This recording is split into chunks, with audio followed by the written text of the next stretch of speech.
Good evening and welcome to Gibson's Bookstore Remote. I am Elizabeth, the events coordinator at Gibson's Bookstore, and I am thrilled to welcome back Ty Gagne joining us here at Gibson's again. We last had him for his book, Where You'll Find Me, Risk, Decisions, and the Last Climb of Kate Matrosova.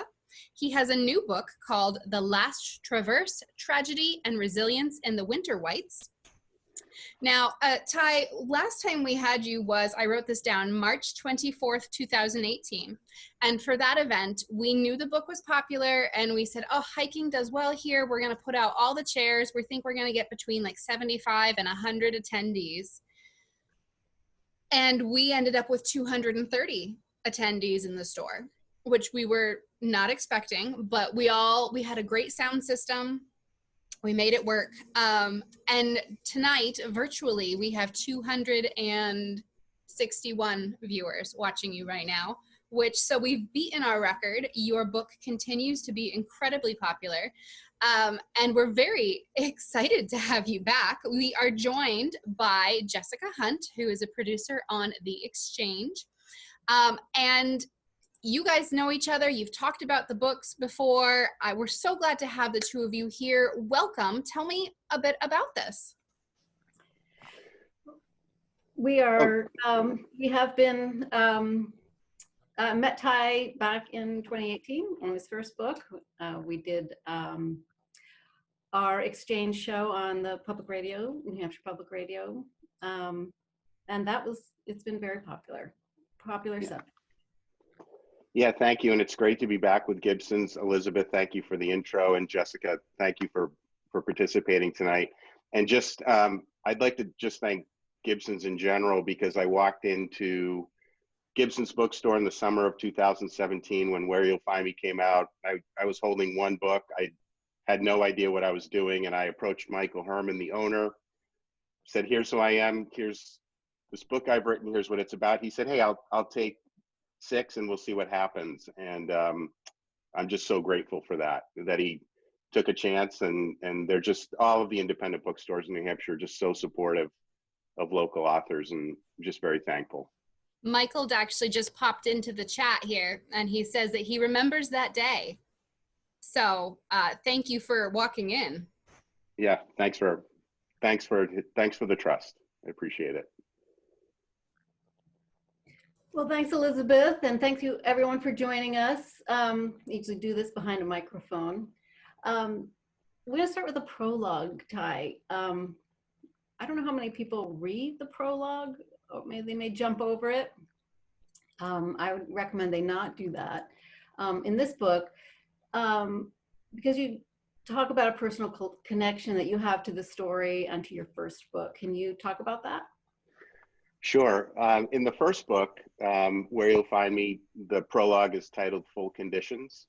And it's really a personal story about an experience I had up on Franconia Ridge in early February 2008, where I went hiking with 2 people that I didn't know and I hadn't hiked with before. And my fitness just wasn't appropriate for what we had set out to do that day, which was the loop hike, the 9-mile loop hike over 3 summits. And I got exhausted and pretty cold and wanted to turn around a few times, actually numerous times, and just didn't speak up about it. And I thought, if I'm going to be talking about Kate's trouble and tragedy in the mountains, I'm just going to be very transparent about my own, because I think that's important. And as I'm going through, after the hike concluded, I went through this period of self-reflection about the mistakes I had made and, trying to learn some really valuable lessons from it. I was really, really critical with myself. And about, exactly 8 days after that incident, James Osborne and Fred Fredrickson, both from New Hampshire, were doing the same exact hike I was 8 days later from the opposite direction. And they ran into a really severe storm. They were overtaken by it. And tragically, Fred lost his life. James was rescued.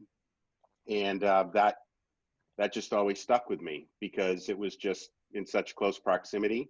I later found out as I was researching The Last Traverse that that Fred had actually been up on Franconia Ridge the same weekend I had been, and I had always been curious whether it was the same day. I later found out it was the day after, but yeah, it was. I didn't know them, but it felt personal in many ways. And can we just place our story in where we're talking about the Sure. Franconia Ridge? Franconia Ridge, as you're going into Franconia Notch, maybe traveling north on I-93, and you look up to the right, there's just this really majestic ridge line. It's fully exposed for about 1.6 miles, and it's kind of difficult to drive through the Notch personally because I just want to spend my time looking at that. But we know how narrow the Notch is on 93, but yeah, that's where it is. Yeah, it's kind of amazing that you can drive right at the foot of those mountains. Yep, it is. Which means it's a lot of easy access too for hikers. Right, it's really enticing. It's very accessible, and a lot of people flock to that area. So why this story? You said you had a personal connection, but what was it about the rescue? There are lots of rescues in the Whites, winter and summer. What was it about this particular rescue 10 years ago that made you want to write the story? Yeah, I think there were pretty limited pieces of information coming out about it. We knew that James had been rescued. We knew that a Black Hawk helicopter was involved and that it was at night.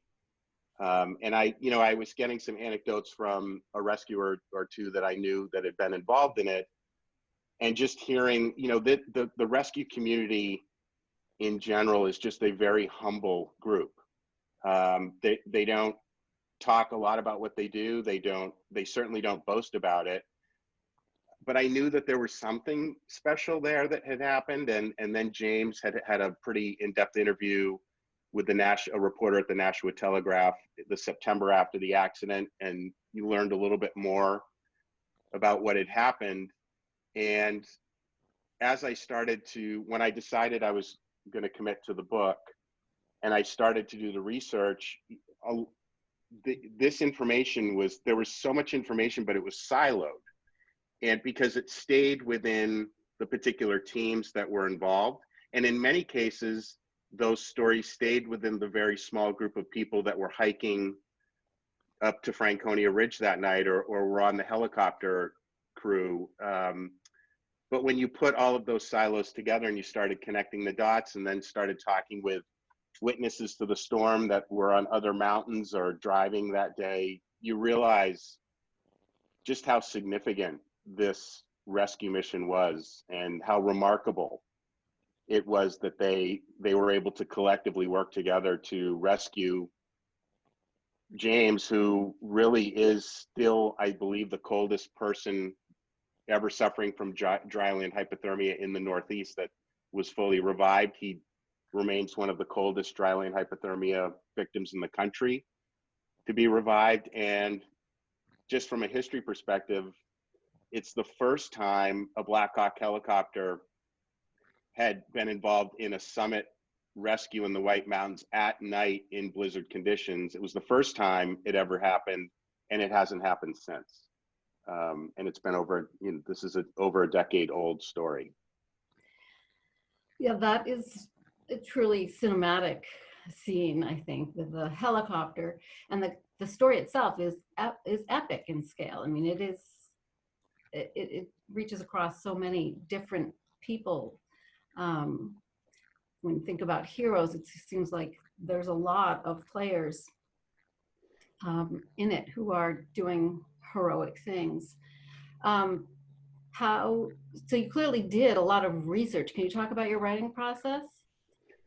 Sure. And you mentioned the word heroes, and I think the word strikes me because I can think of, in every conversation I had with every rescuer involved, that they don't consider themselves heroes. They don't consider what they did heroic.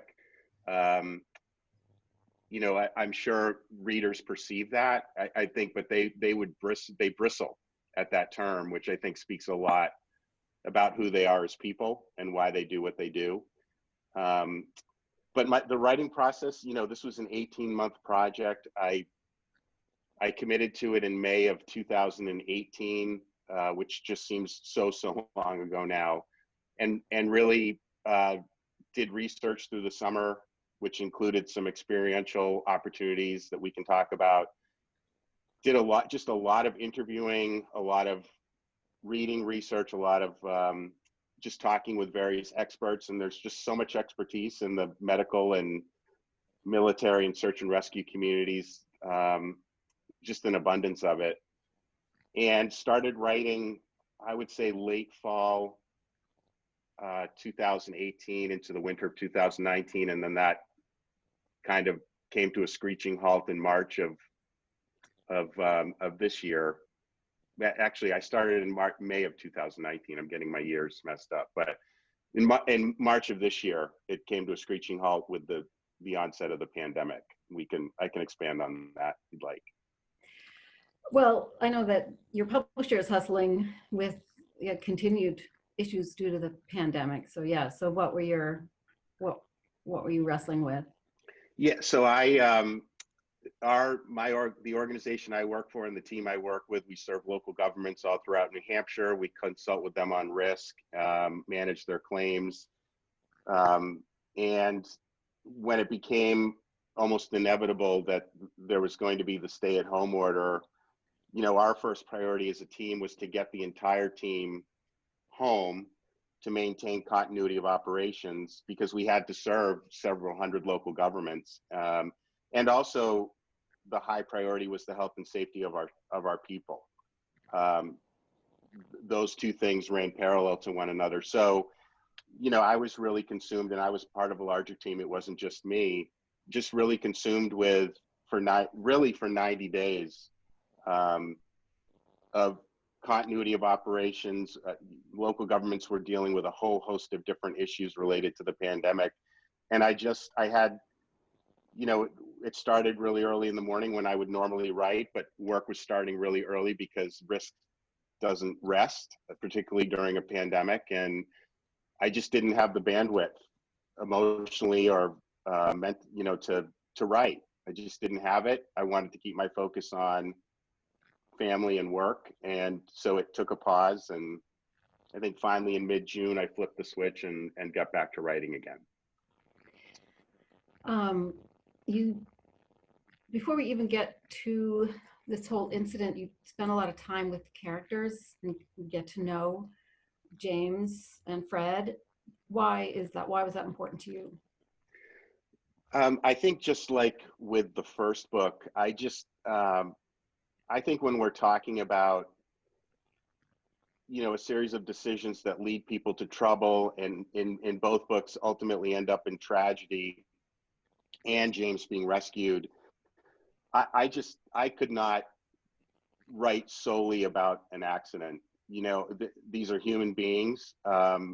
We often define people by things that go wrong based on a singular event, and everybody brings a much larger story to that unfortunate incident. And I just really wanted to humanize the story. And I just think it's important for us to know who these people are that we're reading about, and hopefully, why some of the things happen that happen, but just to better understand them as people, and to recognize we're all susceptible to the same mistakes. It may not be on a ridge line, but it could be in a car. It could be a home accident. It could be just anything. Yeah, risk management, sort of a theme in our lives right now with the pandemic, and also, throughout the story. Can you recap for folks what happened, the whole incident? Sure. So Fred and James, two very, very close friends, were part of a group of really close friends who also hiked at their place of work, which was Concord Coach. And they had decided that they were going to go out on James's first winter hike. Fred had really, really extensive 4-season hiking experience, very accomplished, a lot of expertise in the backcountry. And they had decided that they were going to do the Franconia Ridge Traverse, a loop hike of about 9 miles, with about 1.6 miles of that hike fully exposed above tree line. And they set out early in the morning on February 10th, and on the Sunday to ascend Falling Waters Trail, summit Little Haystack Mountain, traverse the ridgeline north, summit Mount Lincoln, continue north, summit Mount Lafayette, and then descend the Greenleaf Trail back down to the trailhead where they started. That was the plan, and unfortunately and tragically, things didn't go according to plan. Yeah, the Mount Washington and the world's worst weather gets all the attention, but the weather in the book is almost another character, it seems, and the terrain. Yeah, it really is. And that's one of the reasons I also wanted to, of the many reasons I wanted to write this book, it was to really raise awareness about the dangers and the unpredictability of the Franconia Ridge in particular, and Franconia Notch in general. It runs, although it's about 20 miles to the west of the presidential range, and that has that reputation, rightfully so. I mean, it's the highest recorded wind speed, and it's super unpredictable place. But just 20 miles to the west, you have this this ridge line that runs in a similar north-south orientation. It often gets the weather first. Yeah, Lafayette is about 1,000 feet lower in elevation, but I kind of consider it it's the smaller sibling, or the guest house next door, I think is how I referred to it in the book. And it just gets really similar weather. It may not see wind speeds in the 150 plus, but it regularly sees wind speeds of 100 miles an hour, whiteout conditions, and weather again can turn on a dime there. And it's such a narrow notch. Have you ever driven through there? Is that part of it? Does it direct the wind?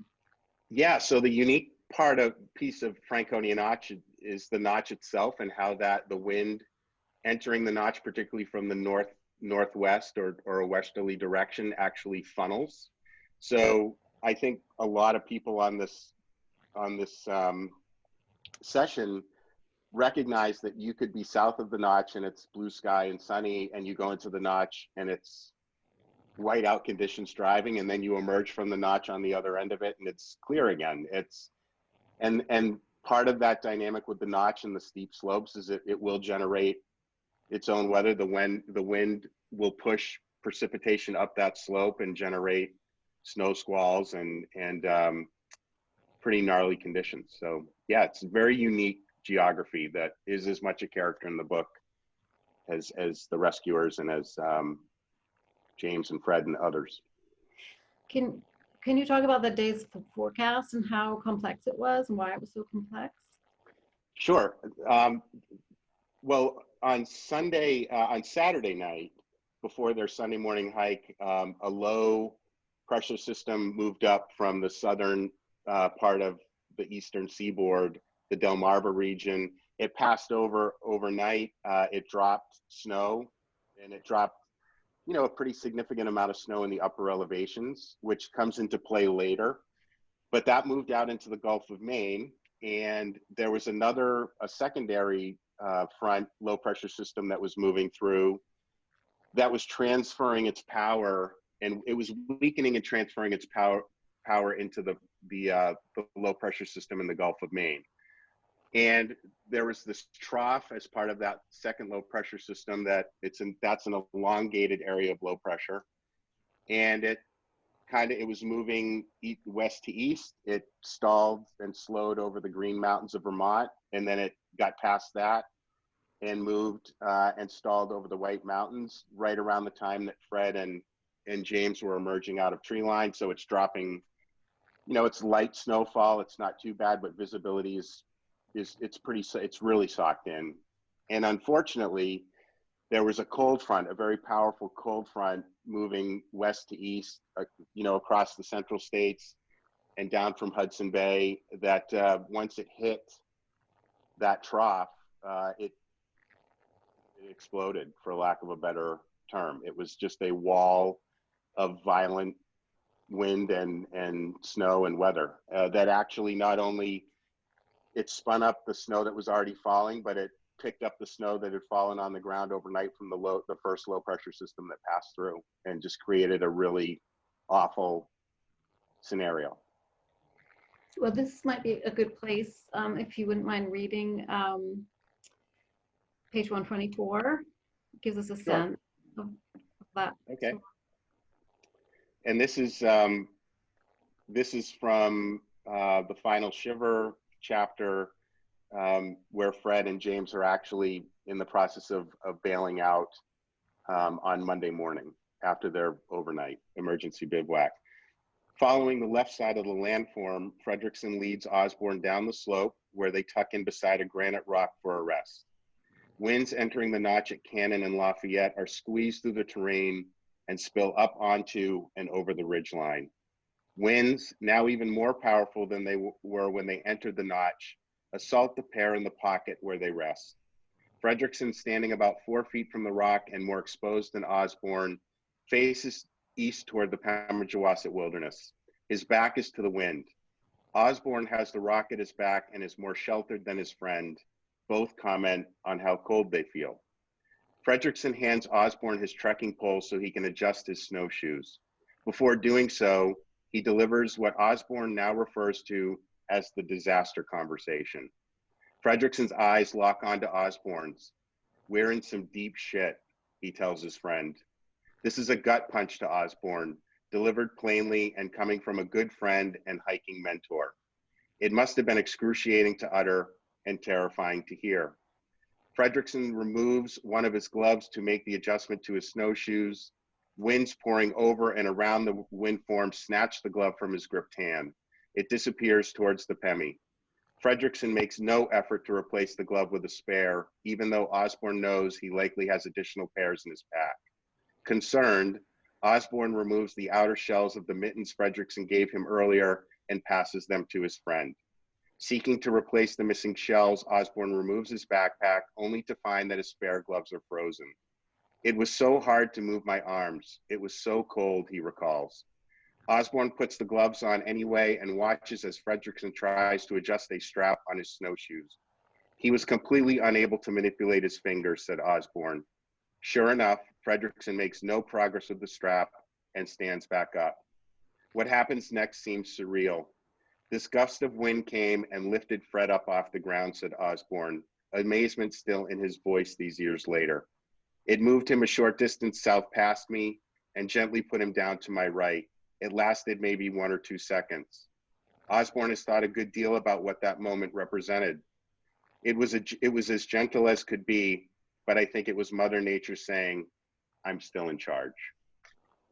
Yeah, well, that puts you right in it.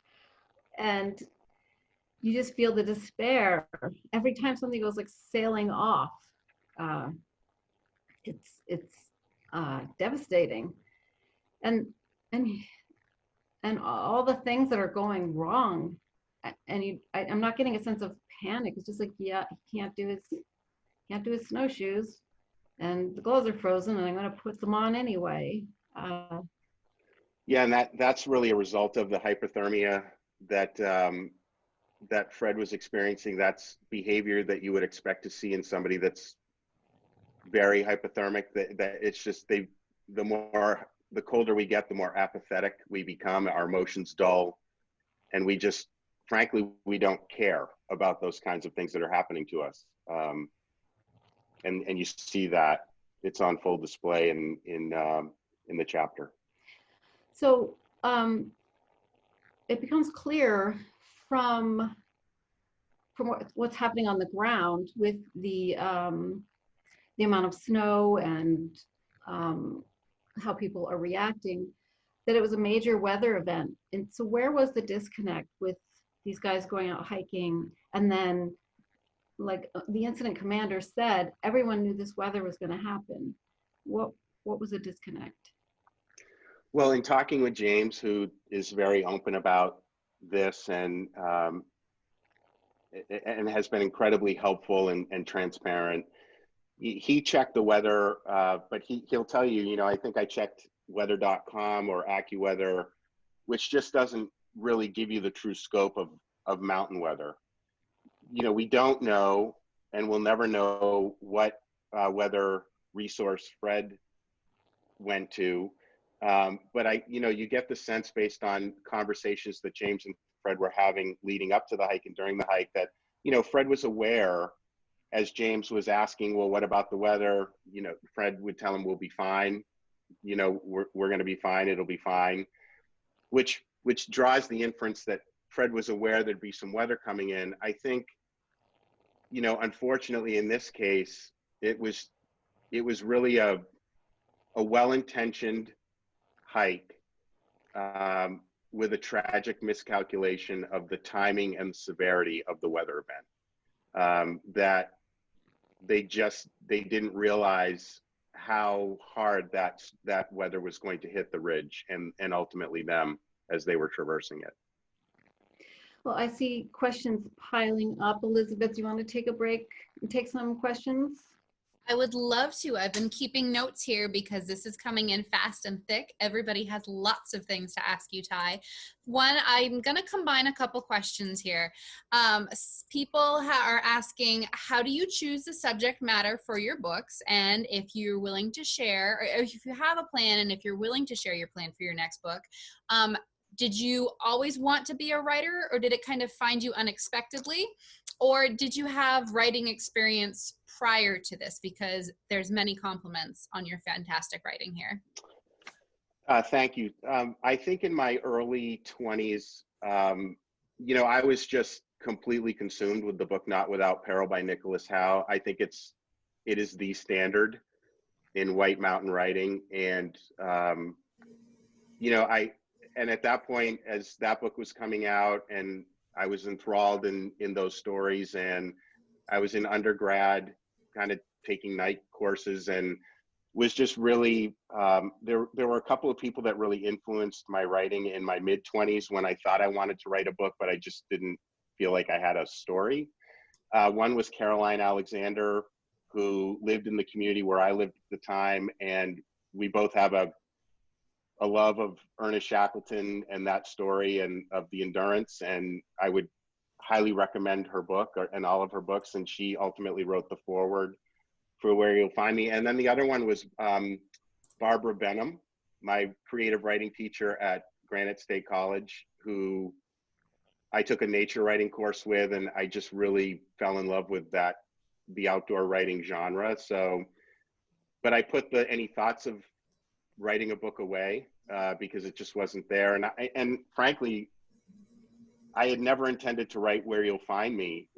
That started out as a training session for our members of talking about accidents in the presidential range and what we might learn from those that might better help us manage risk and better manage decisions day to day, not even in the mountains. And the story of Kate just so resonated with people, and I was asked to speak about it so regularly that was really, and being encouraged to write a book about it, and kept that at arm's length, and then finally decided that I would and committed to it. So I don't know if that answers the entire question or series of questions, but. Do you have a plan? Do you have a next book percolating in your mind? I don't know.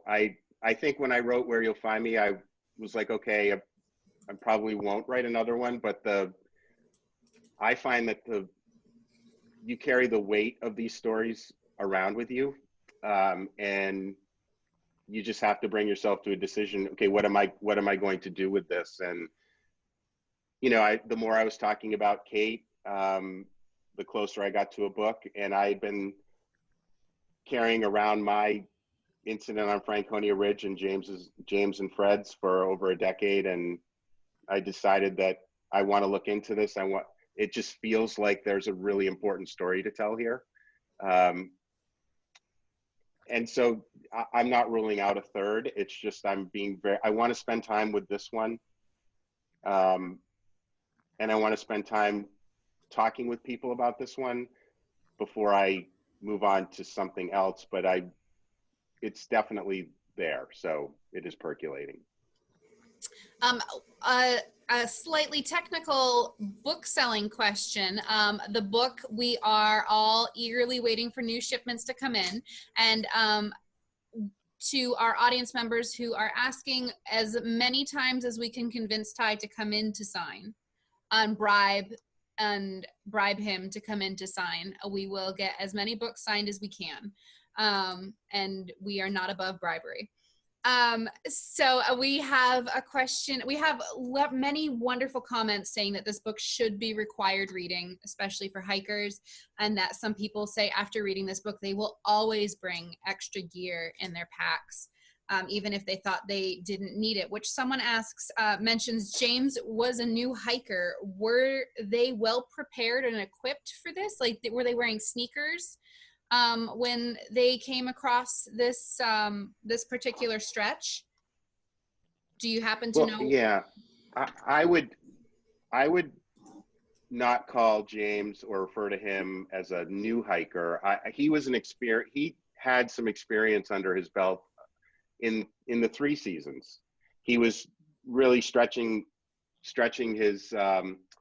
his comfort zone and his technical ability into the 4th season, winter, and was really drawn to it. You know, he was trying to do the 48 4,000 footers. I think he had completed 37 up to the time of the accident, and had spent a lot of time in the mountains. In terms of preparation, you know, they did not have the gear that they would have needed for an overnight, an emergency bivouac, which is what they did. You know, it's in the book, and he's very open about this. He went to his storage room the morning of the hike, and he was putting his gear together, and he picked up the sleeping bag and put it in his pack to see what it would be like, and immediately upon putting it on said nope, and he left it behind. And you know, I think that haunted him for a long time, and he still does think about that. I think the other thing, you know, he had hiking boots. And he'll tell you they were not insulated. They were not a winter mountaineering boot. And again, they had quite a bit of clothing, but that clothing got damp. Water froze, food froze, and again, they just, beyond emergency blankets, which were compromised overnight, they didn't have what they needed for what they endured. Do you know if James still hikes the Whites? James, I talked to James the other day, and I'm so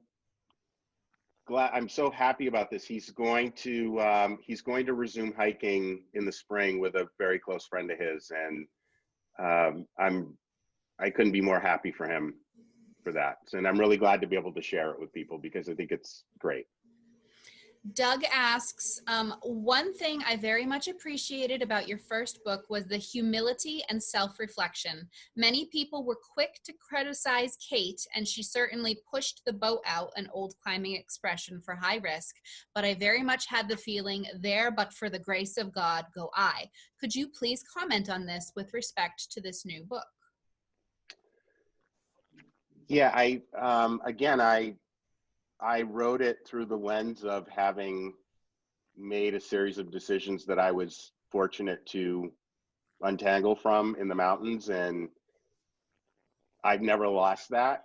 And I hope that comes through in the writing, because it's, you know, James brought the voice of self-analysis to the book, whereas Kate tragically couldn't bring her voice to that story. And so really all I could go on was who she was as a person, and relying on the technology that she had with her to know where she was at what time and what the weather was doing at that moment, and what we might expect to be happening and what we would be experiencing in winds and cold like that. So, but James brought that really critical voice to this story that I think, and that voice is really going to help people. You've already heard in earlier comments about how it's going to help people, and he should be applauded for being as vulnerable as he has been. Did you find this book easier to write in the sense than Where You'll Find Me, because you could interview someone who was actually on scene, whereas Kate was solo? Absolutely. Again, I tried really hard not to speculate in in Kate's book, I just tried to stick to what we knew. And in points in the book saying, you know, we'll never know. But in this case, obviously, tragically, we don't have Fred's voice other than through what James recalls they talked about. I can't say it was easy. I can't say it was easier. I think in some ways, having his voice created different challenges for me as a writer, because there's a responsibility to that information you have, to that information that's been given to you, again, by somebody who's being really vulnerable with you and open and potentially subject to criticism by some. On that note, I'll ask one more question in this question segment. We will do other question segments, but then I'll hand this back to Jessica. I don't want to take this over. Layla asks, what was the outcome of your winter hike on Franconia Ridge? Did you turn back or complete the loop? And did you have hypothermia or frostbite? I was dehydrated and I had hit the wall. I don't think I was hypothermic. I mean, I knew exactly what was happening to me. It was cold, and I'm glad I had the gear with me. I packed for heavy and slow that day. I'm really glad I did. Although it did take, the extra weight took its toll on me. But I completed the loop with these two gentlemen. It was one foot in front of the other. I suffered. I don't regret the experience. I've learned a lot from it. Some really valuable lessons. And at the conclusion of the loop, when we got down below tree line and I got food and hydration into me, it wasn't such a bad experience anymore, because your ego kicks in and you look back across the ridge line and the roar of the wind and you think, wow, cool, look what I just did. But it hit me in the days that followed, and it really hit me hard when James and Fred had their accident. So they were part of my reflection and lessons learned for certain. All right. So I will hand this back to Jessica. We will have more questions later, so keep them coming, guys. Okay, so can we go back up on the ridge? They're deciding if they're going to hunker down, if they're going to make a run for tree line. And can you talk about where they're at that point, and how they're making decisions? Yeah, so they're just before Mount Lincoln, which would be their second summit, and they're on the approach, and it's completely socked in. It's snowing lightly. There's nothing that feels wrong at this point. And as James will tell you, and as other witnesses, I talked to a few people that in my research, I found blog posts on Views from the Top, which is a hiker blog that was really existing before Facebook, and talked to a couple of people who were on other mountains skiing, that it was like a switch was flipped. Each person described it as that. And when it hit, it overwhelmed. I'm sure it in some ways overwhelmed Fred, but it particularly overwhelmed James, because he had never experienced wind like this, and he had never experienced loss of sensory awareness. It's just, he had sensory deprivation. He didn't know where he was. He could barely see Fred, and he had a lot of fear. And they come together, and Fred has a plan. And I want to stress, they both wanted the same thing in this moment. They both wanted to get out of the situation they were in. They just had different perceptions of what that should look like. For Fred, it was that they were going to go back the way they came.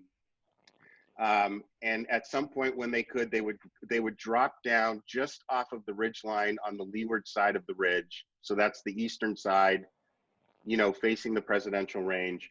And they would just traverse just below the ridge line to keep themselves out of the wind. And they would traverse the half mile back to tree line. Whereas James, and they tried, but James he could not he couldn't continue. He felt that the wind was going to spell their doom, that if they did not get out of the wind right at that moment, that was going to be it. And so, Fred acquiesces. Again, this is where I think emotion comes in. These are two really good friends. You see one really good friend under duress and you want to help them. And that's who Fred was. He was a caring, giving person who loved his friends and loved his family and the people that he was with, even, the commuters on his bus route. And he found shelter, a rudimentary shelter, which was essentially a void in between two slabs of granite. And they crawled in there and laid side by side, shoulder to shoulder, to try to ride this out. How did you write that? That is another thing that is just hard to imagine. It's hard to imagine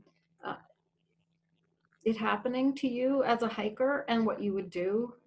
Can you, how was that to write that?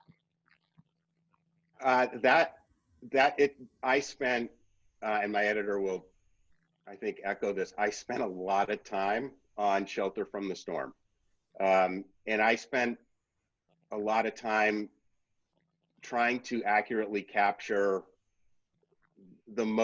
just the actions of the two that it would take to get into that very confined space. I'll just, I would actually try to recreate how they got in there to make sure that I was capturing this correctly. I would leave the keyboard, I would go to the floor, drop down to my knee like James described, which shoulders on, touching first on the cold granite, and just trying really hard to get it right, because I think it was such a profound moment for both of them. And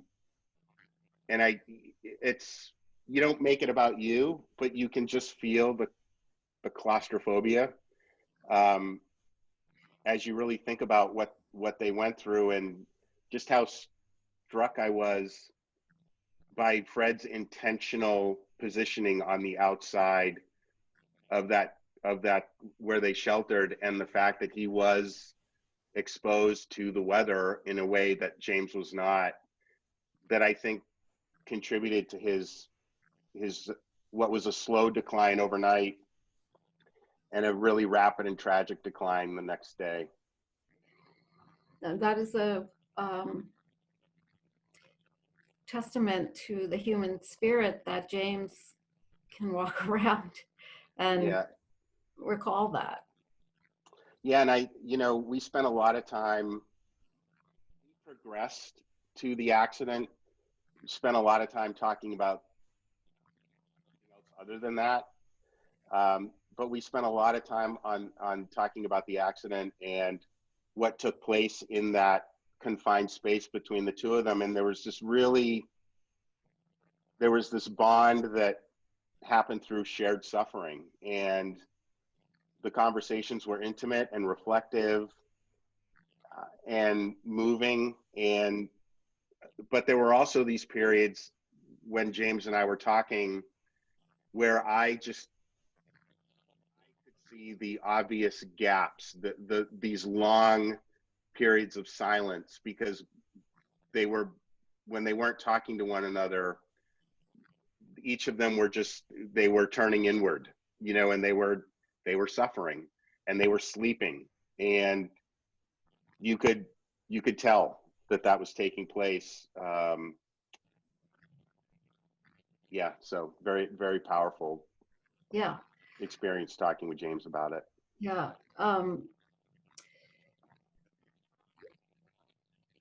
When sometime later they exit the hole that they're in,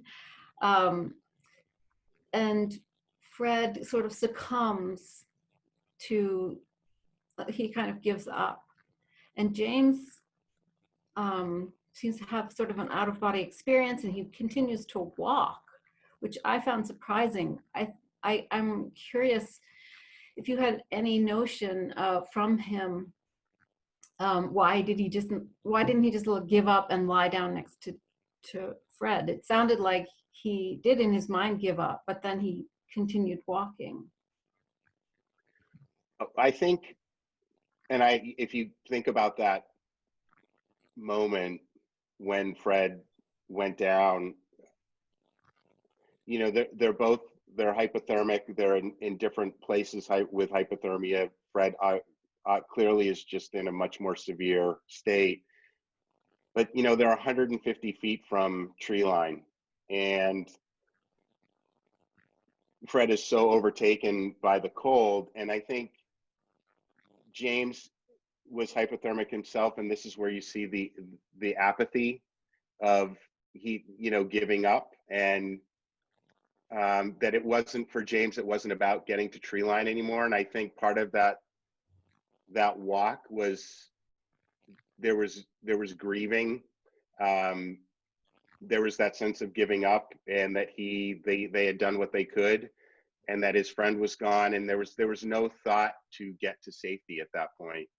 That he truly believed he was going to die, and what remembers going down somewhat, but then really has this vivid, as you described, out of body experience where he sees himself and Fred. He's still walking at that point, although in fact he's down and probably unconscious. It's heartbreaking. Yeah, it's heartbreaking. Can you read a little bit from the book, page 90? Sure.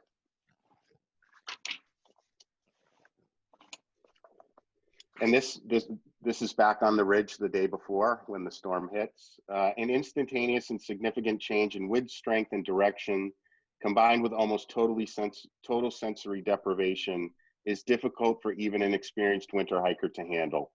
Having never experienced winds this high, Osborne has no frame of reference to help him process the situation he's in. Hiking up into winds above tree line allows you to ease into the change in conditions and decide whether or not to continue. But when you're already above tree line and things suddenly go bad, it can be overwhelming. Your fear of the wind becomes even more pronounced when you can no longer see, as Osborne says. You might tell yourself you have only two options: stand there paralyzed by fear and wait for the potentially deadly force to overcome you, or try to get as far away from the danger as you can. If you choose the flight response, you may not even have a sense of what direction to follow because you can't see what's around you. Fredrickson looks back and notices the gap that's formed between them. When Osborne sees him turn, he stops and motions for Fred to come back to him. I thought we needed to figure out something different to do, says Osborne, who is fearful at this point and convinced they're not going to survive if they keep going. At the time, I thought the wind was going to spell our doom, that we were not going to survive it. In my mind, the immediate need was to get out of the wind and find a place to hunker down. They reconvene. Though Fredrickson has clearly responded with urgency, Osborne is struck by his friend's calm demeanor. I didn't sense any panic in Fred, he says. Yelling into Fred's ear to be heard, Osborne makes an impassioned plea. We're not going to make it if we do this. This isn't going to work. We need to seek shelter. We need to get out of this wind. That's not possible up here, Fredrickson yells back. And that's the moment another switch is flipped. Osborne begins to exert his influence in planning what they should do next. He can't break free of the fear that's gripping him and is demanding immediate relief from the raging wind.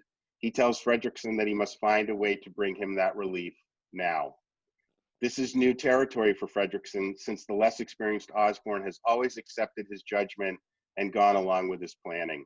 Up to this point, he's led all aspects of the hike, and he's focused on a clear contingency plan he believes will work. He must now decide if he should take an autocratic approach and demand that they retrace their steps back to Falling Waters Trail, or acquiesce to Osborne's need to escape the wind. He's trying to calculate the pros and cons of each strategy, and he's doing it under extreme duress. So you really get a sense of how they're wrestling and how Fred has taking into account James, and James exerting his need a little more in that. Right. Can we switch to search and rescue aspect of it? They covered a ton of terrain, and there were so many people involved. Do you know how many? Yeah, there were 37 roughly ground searchers on the ground and in the air. So I think there were 33 on the ground, 4 on the air crew, 5 at one point during the first air mission that took place during the day. And then you had the incident commander, the assistant incident commander, and then the president of Pemi Valley Search and Rescue was staged at a parking lot at the Skookum Truck trailhead to facilitate communication with the Pemi Valley team that was ascending Skook. So maybe we need to take a step back and describe how search and rescue works in New Hampshire with the different agencies. Yep, so New Hampshire Fish and Game has oversight of inland search and rescue. In New Hampshire, they have roughly a 13-member advanced search and rescue team that's above tree line qualified, but they will readily tell you that they rely heavily on volunteer search and rescue teams. And there are a number of volunteer search and rescue teams in New Hampshire, most of which are primarily positioned north, south, east, and west of the White Mountains.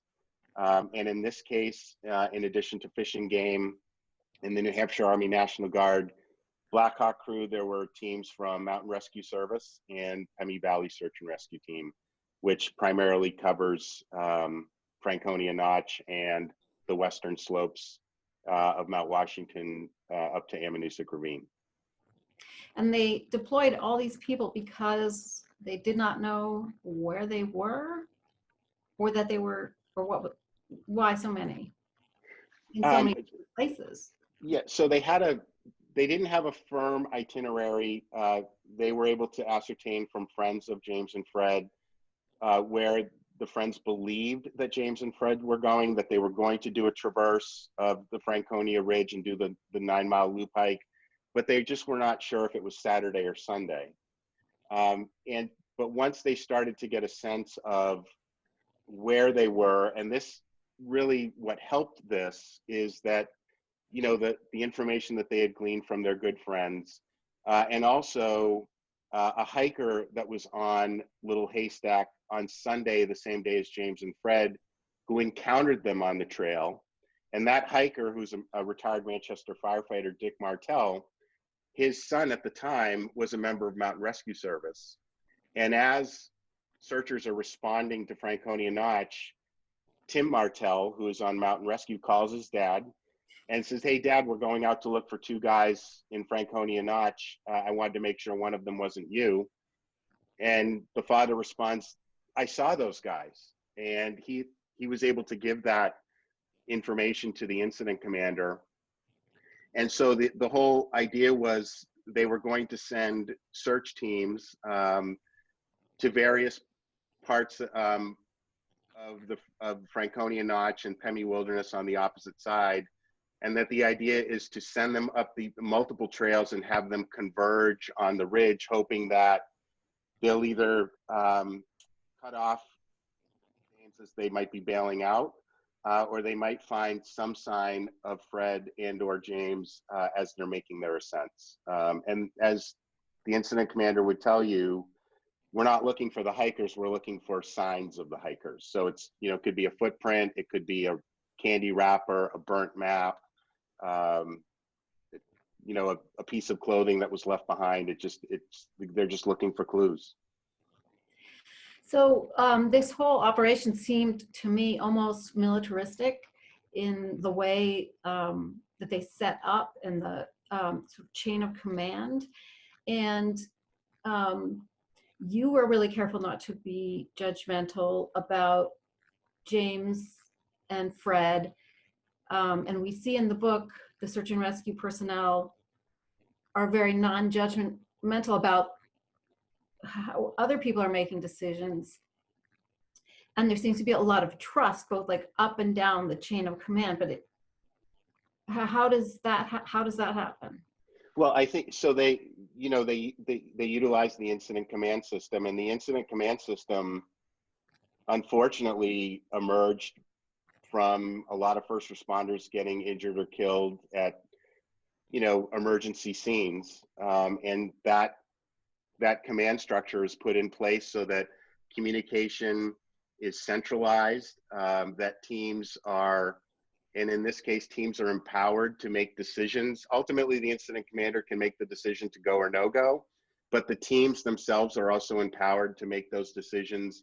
And to a team, they will tell you that the goal is not to push it so far you're creating a second accident, that there is absolutely no judgment with turning around and coming back down the mountain and trying a different strategy. There's no judgment within the teams. If somebody says, I can't go any further, there's, you know, people aren't criticized or marginalized. There's just such a high degree of trust between Fish and Game and the volunteer teams, and everybody to a person, they know where that limit is. They know how far they can go, and they know when it's time to stop. And I think, to your point about rescuers being non-judgmental, it's because they recognize, again, I think it goes to that humility. They recognize there's a really thin margin between them and the people they're going out to help. I mean, that in the case of Mountain Rescue Service, Rick Wilcox, who was the founding president, will tell you that that team has rescued itself on 9 separate occasions where members of the team were out recreating on their own time and got into a situation that they needed help getting out of. And that humility and that recognition and non-judgmental ethos spans across every team. And yeah, I did notice that Steve Larson quoted, "You can't wait for them to be experienced because you can't be experienced without going." So, yeah. Yeah, I agree. I mean, I've said before in talks that, okay, I come from a risk management background, but I do think some degree of risk taking is important to personal growth and professional growth. There's a way to take on additional risk. But I think when we get out of our comfort zone, that's where personal and professional growth takes place.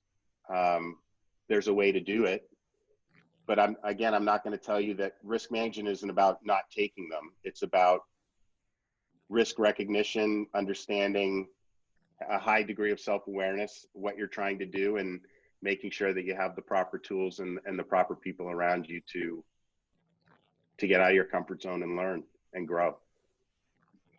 And where does luck come into it?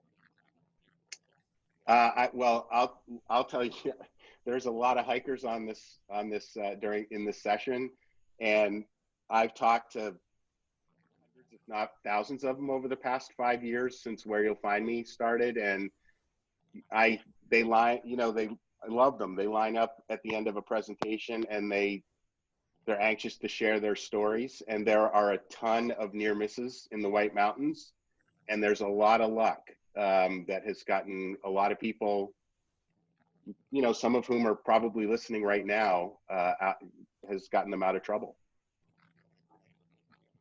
Yeah, so you've got like the experience bucket and the luck bucket, and hope, yeah, that you can get more experience and not need the luck. So now, Right. You talk a lot about heuristics in the book. Can you explain what heuristics is? Yeah, heuristics, also, we call them mental shortcuts. They're kind of these unconscious, it's this unconscious dynamic that helps us get through our day as efficiently as possible when we're making decisions. And they're incredibly helpful, but if we're not paying attention, if we're not present, and we're not trying to take an inventory of our surroundings and try to understand changes that are taking place, those heuristics become traps for us. And so, yeah, I do get into that. I get into that really in both books. Yeah.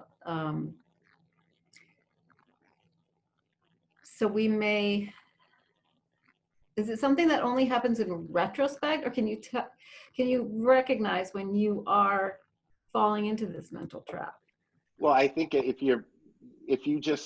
something just feels routine to you, I think routine and repetition can bring on complacency, and then complacency, really you're detached from the present, and you just go about your day, and I drive the same route every day and never had a problem before, and so we become almost numb to it.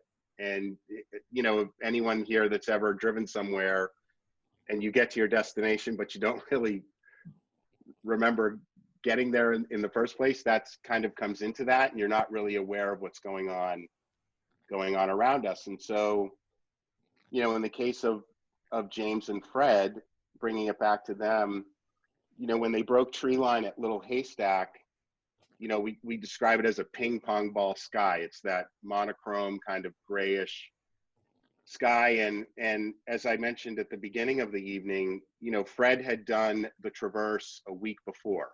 So 7 days before the traverse with James, he had done the traverse himself. And the weather on the Sunday of his solo hike and then the Sunday of their team hike was eerily similar.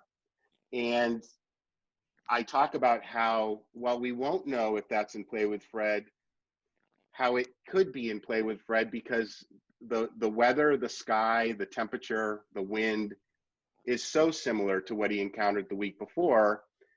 And that, we rely on that shortcut. It's that, that familiarity or that recency to that last week's event can influence our decisions and cause us not to factor in additional variables or changes that are taking place around us, or being able to project out, well, it's okay now, but what's an hour from now going to look like? And am I thinking about that and factoring that into my decisions?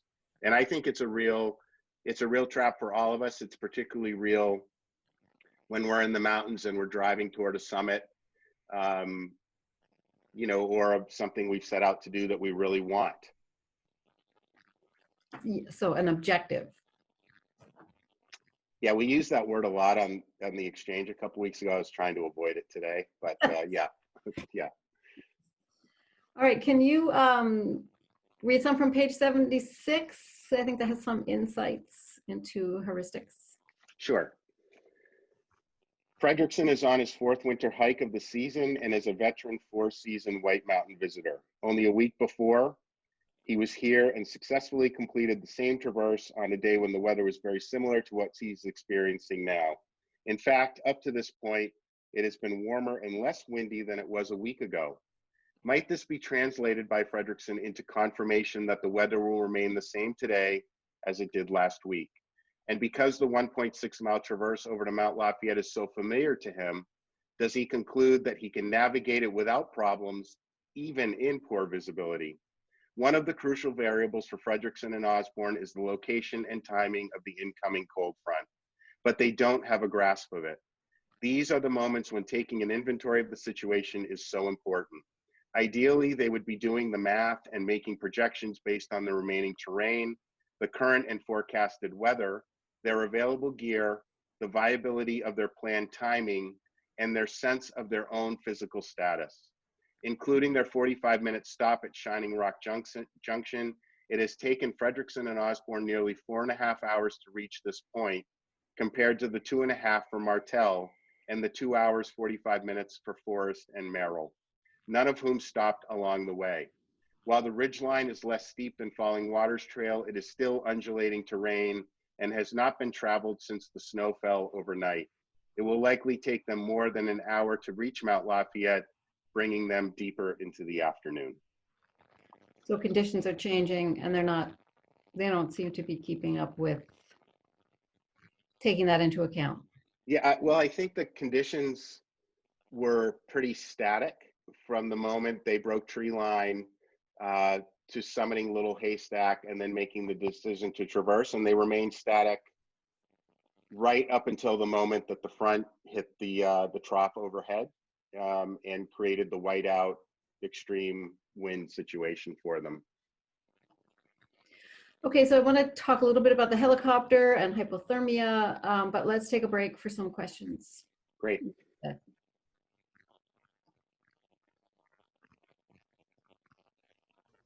All right, so we have a first question here is from Kathy, who says, any advice for what you do when you encounter a hiker who seems to be making a dangerous choice to continue up, like poor weather, too late in the day, or a challenge of hike? Any advice about what you can do to help somebody who's making that choice? I think I really appreciate the question. I think it's a challenging question, and I've talked to guides about this because that's come up before, and that can be an uncomfortable, awkward conversation to have, but I know that there are guides that they'll stop and have a conversation with a hiker that they see heading upward at a time when it's getting late in the day, or there's weather approaching, or that's forecasted to come in, and they will engage them. Hey, where are you headed? What's your turnaround time? Are you aware of the weather? And so I do think, and we have the Trail Steward program now. That these are volunteers through the White Mountain National Forest that will stand at really popular and highly used trailheads, particularly in the other 3 seasons, and they'll have conversations with hikers about the route and, hey, do you know that the ridge line is 1.6 miles long at Franconia, things like that. What gear do you have? I noticed you have sneakers. So, you know, I think respectful candor is really important. And if you see something that looks like it could potentially go wrong, I'd encourage you to try to have that conversation. Yes, we're all responsible for our own actions, but, you know, particularly with fellow hikers, that's, just looking out for their well-being, trying to find an informal way to get that information out. Brianna asks, did you find closure on the incidents in both of your books? Your account of Kate's story certainly helped me find closure on her death, which had been on my mind for years. Did I find closure? That's a really good question. I think that's a really hard question to answer because I didn't know Kate. I didn't know Fred. I've gotten to know James, and I think I will always feel empathy and sadness for them and for the people that were impacted. And that's one of the things I try to bring forward in the books is that, you know, when these things happen and we get judgy, we have to remind ourselves that there are family, friends, and loved ones that are impacted. And in this case, you know, there was a ripple effect with Fred's loss and what happened to James within the bus company, with their colleagues and coworkers, with commuters that are very loyal to Concord Coach and to Fred in particular, and James as drivers. And so I don't know about the closure piece. I think there's a weight off. I described that weight before that you carry around with these stories, and I think in some ways that's gone and now in writing. But yeah, I still think about them a lot, all the time. Someone actually put into the comments who has named themselves James Osborne. It might be yours. They said it was very cathartic to speak to you about this. So it's closure for someone. We have a question here. Thomas says, I attended Mr. Gagne's Where You'll Find Me lecture at REI a few years ago. In that lecture, he mentioned that he hiked Kate's route a year later. Have you hiked and visited the shelter James and Fred overnighted at? Excellent question. I have not been on the ridge since February of 2008. I think I've been on Lafayette since then, but I haven't done the traverse since. And I want to do it. And I'm curious about the areas where this took place. I have a pretty good sense of where they took place, but I'm also really mindful of, and didn't get super specific in the book because I'm also very mindful of the impact that people going and searching for those locations will have on the vegetation that's in those areas, and just going off trail and not, you know, I understand the curiosity that comes with that, but I'm also mindful of the leave no trace aspect of this, of all of these stories.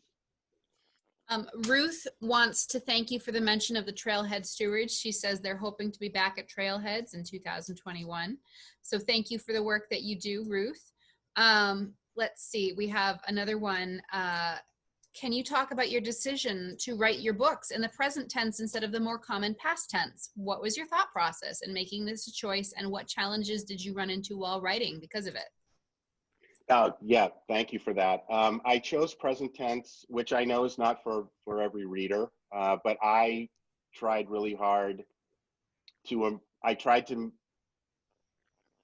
make it feel present, and tried to do as much as I could to put the reader there. I think that's why I chose the present tense voice. I will say that it's challenging to stay there. You know, I had a lot of conversations with my editor about that, and so yeah. But that was the choice I made, and I understand it. In some ways, it might be non-traditional or not for every reader, but that's where I chose to go. All right, last one for me, and then I'll hand it back to you, Jessica. Tom asks, any thoughts on the Old Mountaineering Dichotomy between light and fast versus heavy and slow? Kate was very slow in her 4 hours to reach Madison Hut from Appalachia. Yes, the light and fast, heavy and slow debate. I talk about this a lot with the hiking community in my conversations with them. You know, light and fast, obviously, you travel light and fast because you want to move with speed, and speed can equate to safety. And if you think about it in that respect, the less time you're spending in an unpredictable environment because you're moving quickly, the less exposed you are to changes and in some ways risk. The downside to light and fast is if you do get in trouble, you have very little gear with which to rely on. And on the heavy and slow side, I'm carrying a lot of gear because I'm either planning to stay out, or if I'm not, if I get into trouble, I have stuff that I can lean on.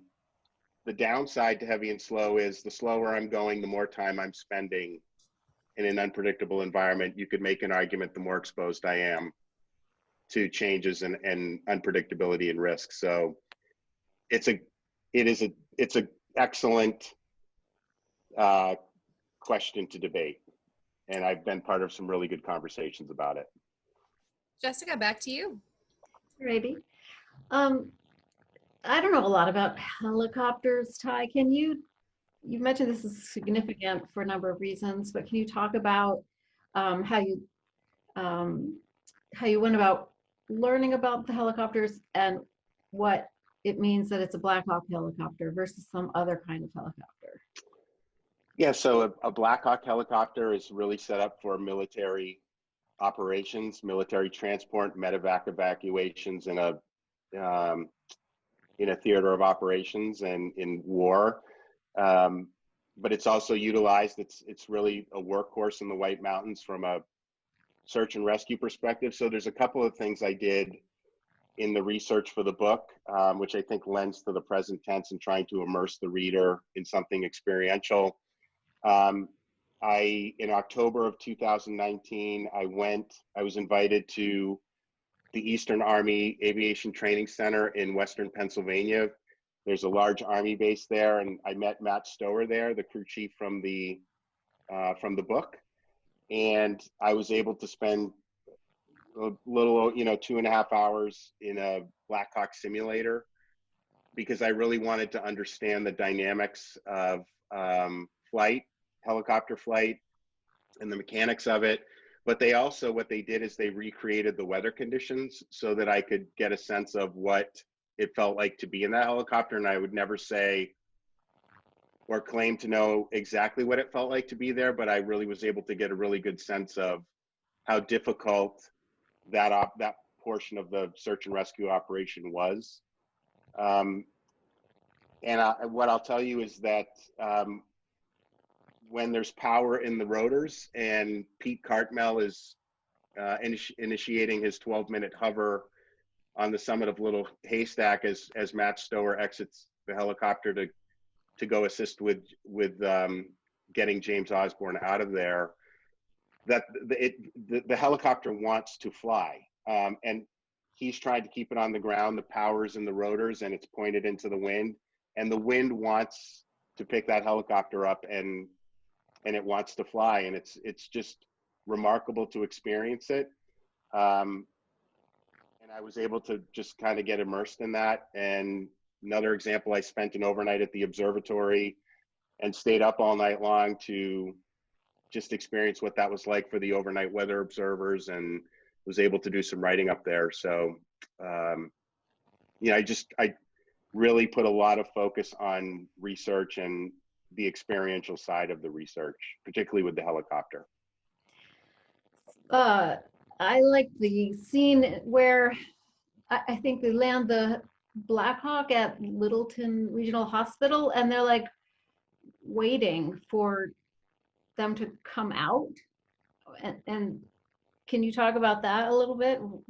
I can. So what Jessica's referring to is the Black Hawk helicopter lands at Littleton Regional Hospital with James Osborne, and they fully expect that there's going to be staff from the hospital out at the helipad to greet them, because anyone on that helicopter had also deployed overseas and flew medevac in a wartime environment, and when they would arrive at a military hospital, there would be a full cadre of medical professionals out there to wait for them. They would come in, land, keep the power in the rotor, and they would take right off again and head out to the next extraction of a wounded member of the military. In this case, in an urban environment, a hospital staff stay inside, because if in the case of a Black Hawk, the rotor never shuts down, and it sweeps the pavement in the wintertime, it's salt, sand, and any kind of other debris. So they keep their staff inside. And I chuckle because in talking with Matt Stower, and I interviewed him extensively, to this day, he was upset that there was nobody out there in 2008 to greet them, and how could that possibly be? And I was able to tell him, just through research and interviewing hospital staff and the director of clinical up there, that, well, Matt, they're not supposed to come out. They're told not to come out because of the risk to their eyes and their faces, because the power remains in the rotor of the Black Hawk. So it's really a safety issue. And he's like, oh, okay, now I understand. So just an interesting sidebar to that story. Yeah, and it helped me to understand the difference with the Black Hawk when they described it coming in, like aggressive, as opposed to light and fast, maybe. And Dr. Merrick, who is James's treating physician in the emergency department that night, he describes it as just this very aggressive, overwhelming, powerful sound, as opposed to the Dart helicopter. I would kind of liken it to, a monster truck compared to a hybrid sedan, in terms of the difference between the two landing at the hospital, and just how powerful and how much presence that aircraft had coming in, and what an impact that had on him and the staff as it arrived in very, very, really bad weather. That's extraordinary. The skill of that pilot is amazing. And it's just another piece where it was that person who needed to be there in that place at that time to make it possible for James to survive. Yeah, really well said.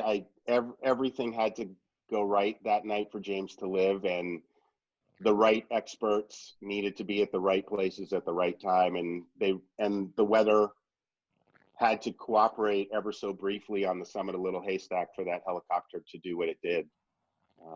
It's remarkable. Yeah. Can we talk a little bit about hypothermia? How often does hypothermia happen in New Hampshire? Regularly, particularly in the White Mountains. generally it's a mild case of people out recreating that just get a little too cold, and with a little bit of luck, they get themselves out of it, or with skill, they can get themselves out of it. But, you know, there are those cases where people get severely hypothermic. If you think about the, you know, drawing your attention to the Mount Washington State Park, the building at the summit of Mount Washington, and the wall that has the long list of names of people that have perished there on the range, that inspired Nick Howe's phenomenal work. A lot of those are attributed to hypothermia, if not most of them. Yeah, I guess I've just learned more and more about how dangerous it is to get wet, to be sweating and let yourself get wet or whatever, and also, I guess, dehydration is also an issue that you're not thinking about it in the winter, in that situation. How did Littleton Regional Hospital develop? I mean, there's another piece that had to be in place. They had experts in hypothermia at this relatively small hospital. Yeah, and I think this is another really special part of the story that's unique to New Hampshire. Dr. Henry McDade was a surgeon at Littleton Regional Hospital, and in the 80s and 90s, you know, Littleton was seeing a lot of hypothermia and frostbite coming out of the White Mountains. And they were arriving at Littleton, and, you know, he said, you know, we have to do something about this. And he started working with other people who were very interested in cold weather injury in New Hampshire and in New England. And they started to test concepts with hypothermia and frostbite patients, and tried a number of different methodologies, and ultimately developed a really cutting edge series of hypothermia treatment protocols that, you know, there are examples where Dr. McDade is in the operating room conducting surgery, and there's a mountain rescue going on somewhere in the White Mountains, and rescuers are on the phone with Dr. McDade in the operating room, and he's giving them advice on how to treat out in the field. And this reputation took on a national scope, and it wasn't uncommon for other hospitals across the country to be calling Littleton, talking with Dr. McDade, talking with Dr. Campbell McLaren, who trained under McDade. He had come over from Scotland, was very used to dealing with hypothermia in the wet climate in the mountains of Scotland. And Dr. Merrick trained under these protocols, and Dr. Merrick just happened to be working that night that James was brought in, and was well versed in the protocols and implemented them aggressively, and ultimately saved James's life. Were there any protocols that were changed because of this incident? Do you know? Yeah, there was, you know, as they will tell you, there was trial and error. There were things that they would try that didn't go as planned, and they would critique those things and reassess and try other things. And what they found in most cases of hypothermia, the body's core temperature is adjusted to where it needs to be for the situation. And it's really just about slowly rewarming people and getting them to be able to shiver again, because shivering is one of the most effective ways to rewarm the body. It's involuntary exercise. And when we're shivering, that should be a signal that we need to start adding layers or shedding wet clothing and replacing them with dry clothing, hydrating with warm fluids, to try to get ourselves warm. But you know, if you can get the patient to shiver, the body, the physiology takes over from there, and you keep feeding them sugar and glycogen, and they'll come out of it. But then there are those cases that, as in the case of James, that need much more aggressive treatment. You need to be running multiple IV catheters in the body and into the heart, and running high doses of warm saline into the system to replace the fluids that have been lost, the fluids that are toxic, and the blood flow, getting the blood flow going again. So in the scene at the beginning of the book, you actually have sort of in the room with James, and it strikes me that he succumbed to the cold, but the cold also kept him alive. Yeah, the body will get to a point where the cold is actually helpful to the brain. And in James' case, he regained full cognitive function. They were monitoring for him for traumatic brain injury, concussion, because he had fallen numerous times on Monday morning as he and Fred were doing their attempted self-rescue off the ridge line. But you see cases where people regain full cognitive function. There have been drowning victims that have gotten down to a core temperature in the 50s. There were some pretty famous cases there with a accidental drowning where they regain full cognitive function. So yes, the cold can be very good for the brain, and they're using it in cardiac and thoracic medicine now for cardiac patients, getting the heart cold. So what did you just say about the traumatic brain injury? How did they know that he had fallen on the ridge? I think they detected that in the days that once James regained consciousness, and he was able to talk a little bit about what had happened to him and how often he was slipping. He didn't have his crampons on the he couldn't put them on because he was so cold, but he didn't have his crampons on for the traverse back, and was slipping and falling and being pushed over by the wind, and likely hit his head several times. So folks might be familiar with the incident on Rainier where somebody was virtually frozen to death and recovered and was up and walking 2 days later. How is that similar to this? Yeah, so that was a case where a young man was out hiking, got caught in whiteout conditions, was overtaken by the cold, was located by rescue teams. He was brought to Harborview, which is a level 1 trauma center, which takes in a lot of cold weather injury patients from Alaska, Washington State, Montana, Idaho, that whole area. So he got to a place where he absolutely needed to be, and his heart stopped beating. And so they put him on ECMO, which James did not go on ECMO because he never lost his heartbeat. And what ECMO does is it removes the cold and toxic blood from the heart, removes it, cleanses it, rewarms it, and puts it back into the heart.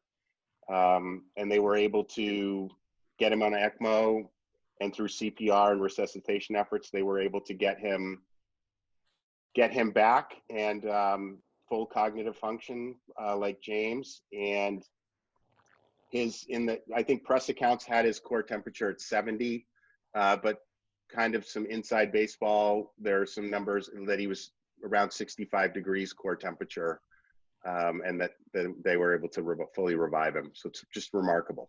Yeah, what they're able to do. I'm gonna wrap it up a little. When did you first go out winter hiking? When did you start? I went out with my elementary school industrial arts teacher, who took me rock climbing in between my 5th and 6th grade summer. I think we did our first winter hike together in my early 20s. We reconnected, and climbing was a big part of that connection. And I think our first winter hike together was Lafayette, as a matter of fact, in pretty high winds. So, yeah. And what can you articulate what it is about being above tree line and doing winter hiking that is so compelling? For me personally, I know everyone has different feelings about it and what it means to them. For me personally, I think it's you're approaching tree line, and the trees that were once high above you are now smaller than you are, and you recognize that you're entering a place that's pretty harsh. But I think that it's just a beautiful place, and it's really hard to capture it in words. There's a minimalism to it that doesn't exist in the other 3 seasons. You know, it's monochrome, but the sun could be as blue as anything, bluebird day, and the contrast with the snow. And even though it's an unpredictable place and can be really harsh and unforgiving, it can be also incredibly peaceful. And I just feel fully present there in a way that I don't in other places. And you feel this really great disconnect from the things that you're leaving behind you on the trail. And you have a real responsibility up there to be present. And for me, there's just solace in that presence that I